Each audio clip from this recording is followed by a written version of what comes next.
Hello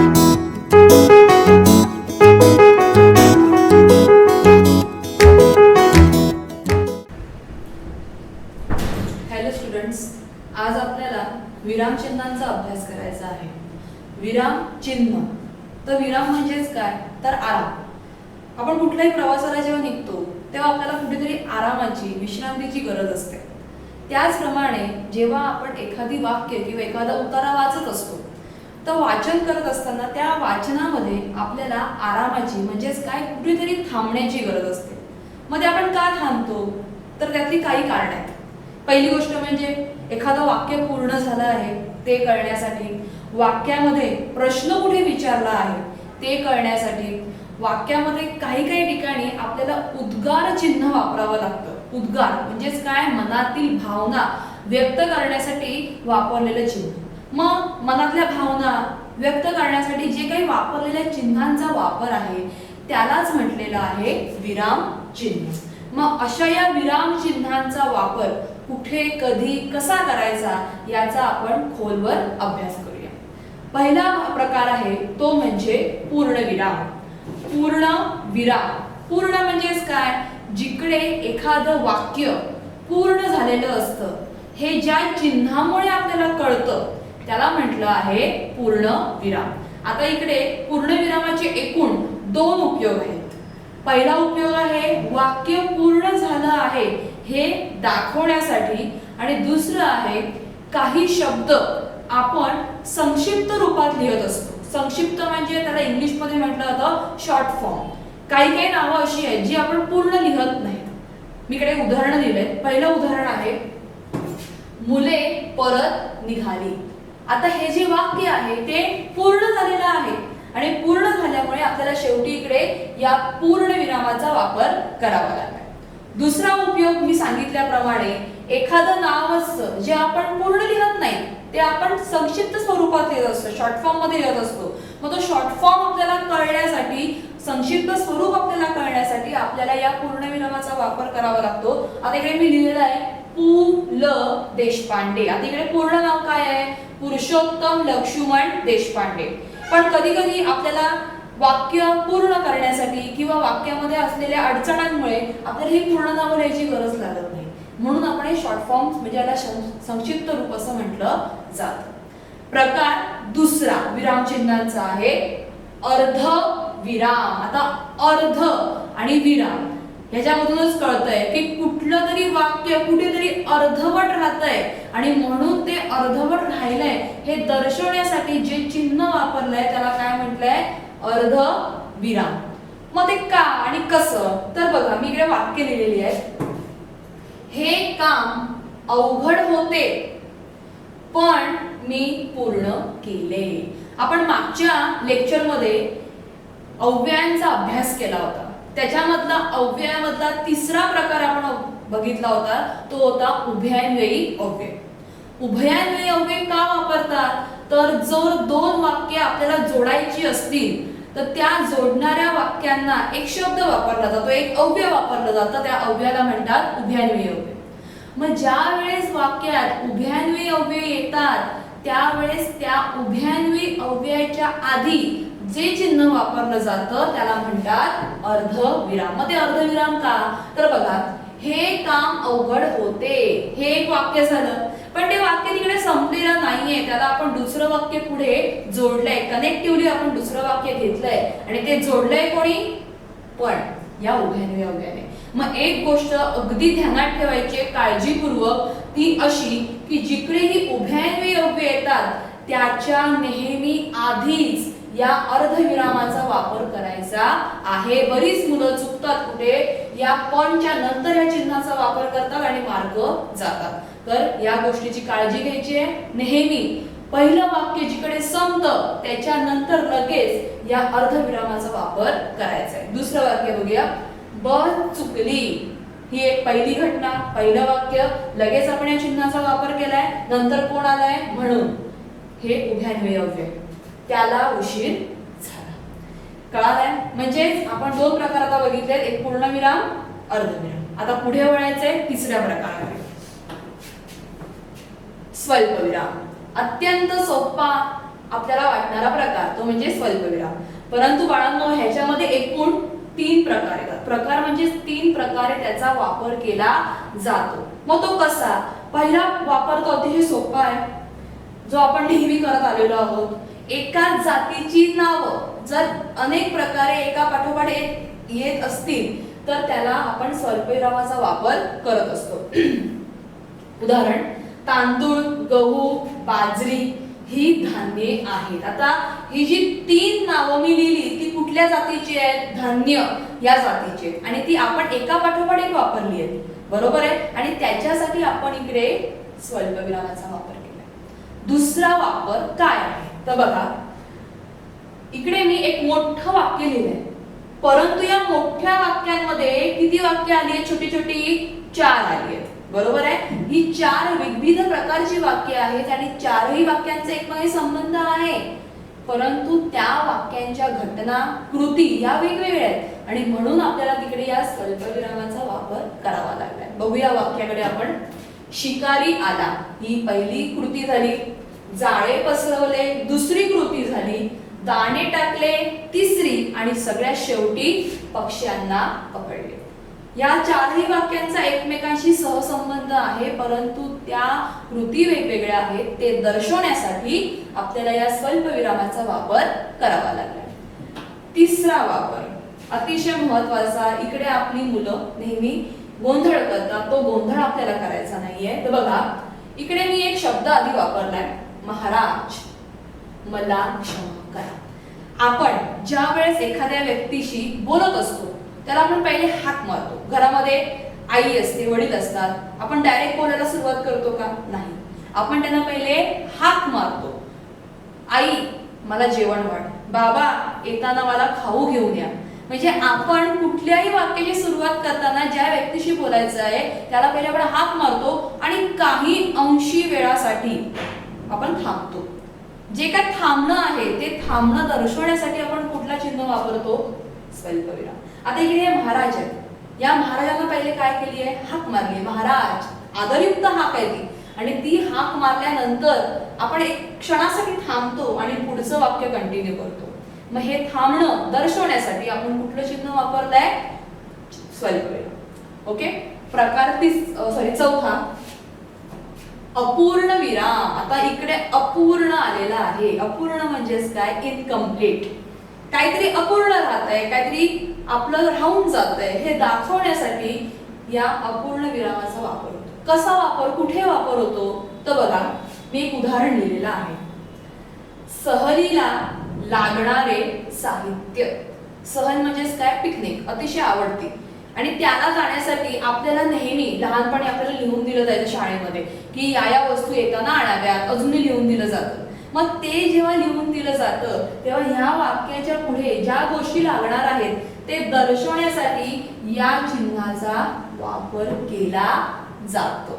समजते कुठे होतो? म्हणजे एखादी गोष्ट असते, त्या गोष्टीमध्ये लागणाऱ्या कुठल्या कुठल्या गोष्टी आहेत हे दाखवण्याच्या आधी या चिन्हाचा वापर होत असतो.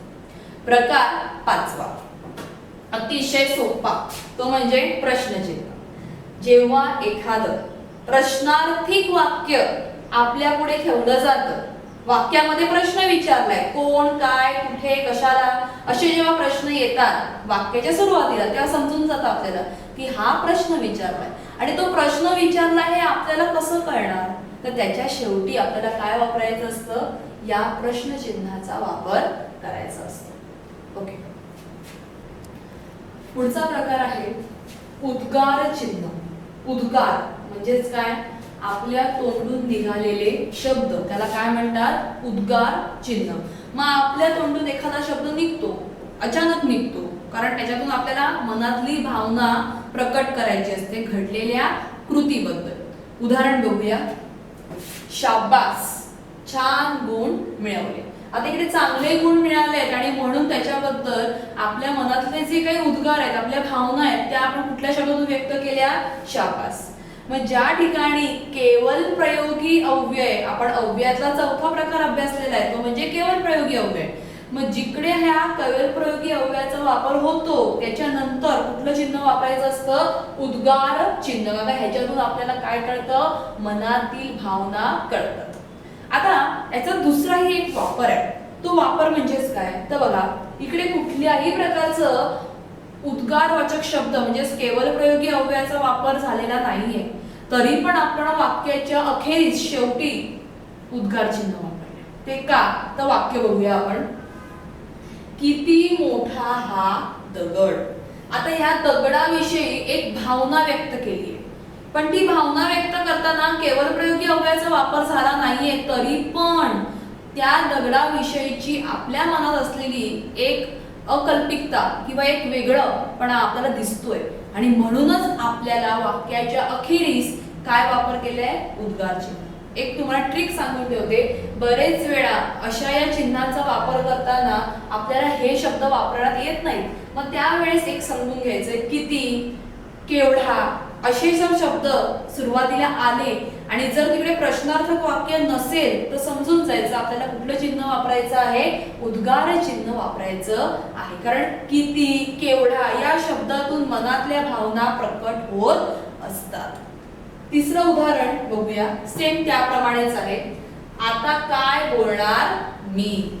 एखादी कुठली तरी घटना घडली आणि त्याच्याबद्दल आपण मत व्यक्त करायला जात नाही, त्यावेळेस इकडे वापरलेलं चिन्ह कुठलं आहे? उद्गार चिन्ह.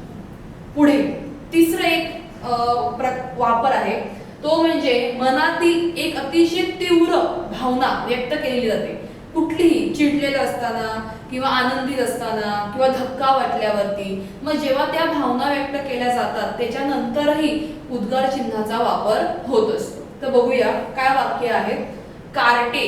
कोणतरी भयंकर संतापलेलं आहे आणि संतापल्यानंतर त्या मुलीविषयी काय शब्द वापरलाय? कार्टे. आता हा काय खूप स्तुतीपर शब्द नाहीये, चिडलेला आहे ते व्यक्ती. कार्टे, काय केलंस हे. म्हणजे इकडे संताप व्यक्त करण्यासाठी वापरलेला हा शब्द आणि त्याच्यानंतर उद्गार चिन्ह आणि वाक्याच्या अखेरीसही कुठला शब्द चिन्ह वापरलाय? उद्गार चिन्ह. पुढे आहे अवतरण चिन्ह. या अवतरण चिन्हामध्ये एकूण 2 प्रकार पडतात. गोंधळ होणारा भाग आहे नेहमी की कळत नाही आपल्याला की एकेरी अवतरण चिन्ह कुठे वापरायचं, दुहेरी अवतरण चिन्ह कुठे वापरायचं. तर समजून घ्या, खूप काळजीपूर्वक ऐकण्यासारखी गोष्ट आहे. एकेरी अवतरण चिन्ह हे नेहमी वाक्यामध्ये एखादा वैशिष्ट्यपूर्ण शब्द असेल, वैशिष्ट्यपूर्ण ठिकाण असेल, वैशिष्ट्यपूर्ण पुस्तक असेल, एखाद्या व्यक्तीने कुठलं तरी घोषवाक्य बोललेलं असेल, मग त्या गोष्टी जर त्या वाक्यामध्ये आपल्याला दाखवायच्या असतील तर त्याच्यासाठी आपल्याला जे चिन्ह दाखवावं लागतं. आपण बरेच वेळा त्याला अधोरेखित करतो, अंडरलाईन करतो, पण ते वाक्य अतिशय सुंदरतेने दिसावं यासाठी किंवा ठळकपणे दिसावं यासाठी जे चिन्ह वापरलं जातं त्याला एकेरी अवतरण चिन्ह असं म्हणतात. बघूया वाक्यांकडे वळूया आपण. बघा, जय जवान जय किसान हे काय आहे? घोषवाक्य आहे आणि या घोषवाक्याला वाक्यामध्ये एक वेगळं महत्व आहे आणि ते महत्व दाखवण्यासाठी आपण त्या पर्टिक्युलर त्या ठराविक वाक्याला काय केलंय? आपण एकेरी अवतरण चिन्ह केलेलं आहे. बघा इकडे मी पूर्ण अवतरण चिन्ह केलंय आणि त्याच्यानंतर पुढे दुसरं तेच वाक्य कंटिन्यू होत आहे. ही घोषणा शास्त्रींनी दिली. बरोबर आहे, लाल बहादूर शास्त्री हे आपल्या भारताचे एक मोठे नेते होते. त्यांनी हे काय केलेलं होतं? वाक्य काढलेलं होतं आणि त्या वाक्याला आपण हायलाइट करण्यासाठी एकेरी अवतरण चिन्हाचा वापर केलेला आहे. दुसरं वाक्य बघूया. श्यामची आई, अतिशय प्रसिद्ध पुस्तक. कोणी लिहिलंय? साने गुरुजी. श्यामची आई हे पुस्तक मला आवडते. बरोबर आहे. मग ह्या पुस्तकाला एक वेगळं महत्व आहे आणि ते महत्व दाखवण्यासाठी आपल्याला एकेरी अवतरण चिन्हाचा वापर करावा लागेल.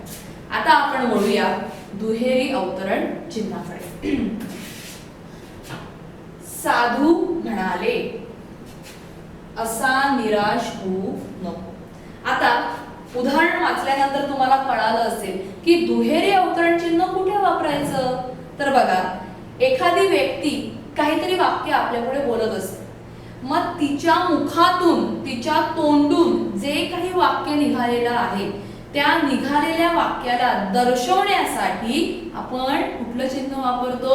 दुहेरी अवतरण चिन्ह. मग ते वाक्य कुठलंही असेल, प्रश्नार्थी असेल, उद्गारार्थी असेल, विधानार्थी असेल, वाक्य कुठलंही असू शकतं, पण जर ते एखाद्या व्यक्तीच्या तोंडून निघालं आहे आणि ते दर्शवण्यासाठी आपण दुहेरी अवतरण चिन्हाचा वापर करतो. वाक्यात आपण काय वाचलं? साधू म्हणाले. कोण म्हणाले? साधू म्हणाले.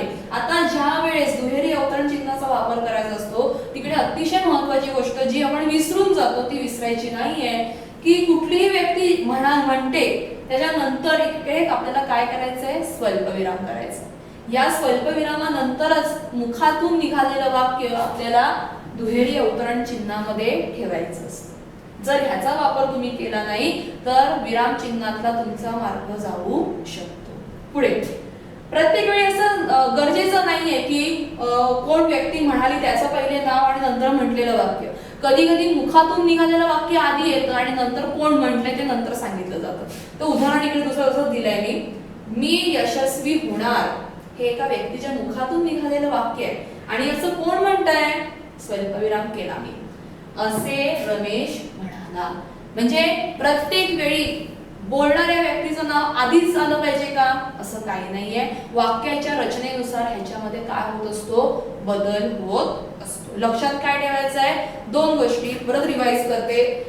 महत्वपूर्ण शब्द, ठिकाण, वाक्य, पुस्तक काहीही असेल त्यासाठी एकेरी अवतरण चिन्ह आणि एखाद्या व्यक्तीच्या मुखातून निघालेलं वाक्य जर आपल्याला दाखवायचं असेल तर आपल्याला दुहेरी अवतरण चिन्ह वापरायचं आणि त्याच्या आधी स्वल्पविराम वापरायचं. ओके, पुढचा प्रकार आहे संयोग चिन्ह. संयोग म्हणजे काय?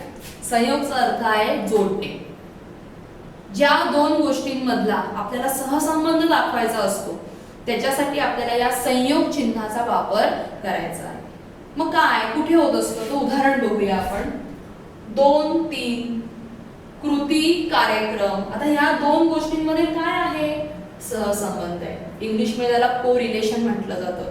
मग ते को रिलेशन दाखवण्यासाठी आपल्याला छोट्याशा चिन्हाचा वापर करावा लागतो. त्याला म्हटलेलं आहे संयोग चिन्ह. आता पुढची जी काही चिन्ह लिहिलेली आहेत या चिन्हांचा वापर आपल्याला फक्त परीक्षेमध्ये आयडेंटिफिकेशन साठी म्हणजेच काय विराम चिन्हे ओळखा असा प्रश्न येऊ शकतो आणि त्याच्यामध्ये जर ही चिन्हे आली तर तुम्हाला ती ओळखता आली पाहिजे. तर पहिलं चिन्ह कुठलं आहे? अपसारण चिन्ह. तुम्ही जर बारकाईने निरीक्षण जर केलं तर तुम्हाला एक गोष्ट जाणवेल की संयोग चिन्ह आणि अपसारण चिन्ह दिसायला दोन्ही कशी आहेत? सारखी आहेत, परंतु दोघांच्याही आकारमानामध्ये फरक आहे. संयोग चिन्ह आकाराने लहान आहे, अपसारण चिन्ह आकाराने मोठं आहे. पुढे लोप चिन्ह, लहान लहान गेट डॉट दिलेले आहेत. दंड याचा वापर काव्य पंक्तींमध्ये केला जातो. जर तुम्ही कवितांचा अभ्यास करत असाल तर तुम्हाला जाणवेल की दंड ह्याच्यामध्ये वापर केला जातो. तर एकेरी दंड कुठे वापरतात? जिकडे पहिलं वाक्य कवितेचं पूर्ण होतं तिकडे दंड वापरतात एकेरी, आणि जेव्हा दुसरं वाक्य पूर्ण होतं तेव्हा दुहेरी दंडाचा वापर केला जातो. अवग्रह. अवग्रह म्हणजे एखादी व्यक्ती मोठ्याने किंचाळते आणि किंचाळल्यानंतर त्याच्या तोंडातून जो एक लांब सूर निघत असतो, कुठलाही प्रकारचा असू शकतो, त्या लांब लचक निघालेल्या सुराला दाखवण्यासाठी या अवग्रहाचा वापर केला जातो. पुढे विकल्प चिन्ह. विकल्प म्हणजेच काय? ऑप्शन.